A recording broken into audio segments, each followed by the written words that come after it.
In today's video, I'm going to show you how to link a table to a calendar in Notion step by step. This is perfect if you're managing tasks, due dates, people, or any kind of schedule and want everything visually organized in a calendar view. Whether you're a beginner or already using Notion daily, this method will make your workflow much cleaner and easier to manage. If you find this helpful, don't forget to like the video and subscribe to the channel for more Notion and productivity tutorials. All right, let's get started. First, open Notion and create a brand new page. You can do this from your sidebar by clicking on New Page. This page will act as the main workspace where we'll build our table and calendar. Once the page opens, give it a title based on your needs. This could be something like Task Tracker, Due Dates, Team Schedule, or anything that fits what you're organizing. Next, inside this page, create a table database. You can do this by typing /table and selecting Table View, or by choosing a database option directly. This table is the foundation that will later connect to the calendar. Now name your table. In this example, I'm using Due Dates as the main title for the table, but you can name it however you want. Each row in this table will represent an item, task, or person. After that, start customizing the columns. I'm adding a column called Due Person as an example, but again, this depends on your use case. You might use task name, project, client, or event instead.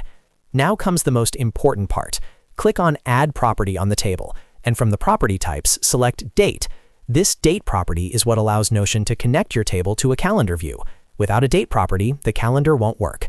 Once the date property is added, click on New Page or add new rows to your table. Start entering names or items. In this example, I've added 4 names just as a demonstration, but you can add as many entries as you like. Next to each name or item, click on the date property and choose a date. Select the exact dates you want these items to appear on the calendar. You can choose different dates for each entry depending on your schedule. I've added random dates here just for demonstration purposes. Once all your dates are set, look at the top of the table where the view options are. Click on the View Type selector, then choose Calendar. Notion will automatically ask which date property you want to use, so make sure you select the date property you just created. You can also give this calendar view a custom name, such as Calendar View, Schedule, or Timeline, so it's easy to recognize later. Now you'll see your table entries displayed directly on the calendar, organized by the dates you selected. Each item appears on its assigned date, and you can click on them to edit details, move dates, or update information anytime. This means your table and calendar are fully linked and always stay in sync. And that's it. You've successfully linked a table to a calendar in Notion. This setup is incredibly powerful for task management, team planning, content calendars, and personal organization. If this video helped you, make sure to hit the like button and subscribe to the channel for more easy Notion tutorials. Thanks for watching, and I'll see you in the next one.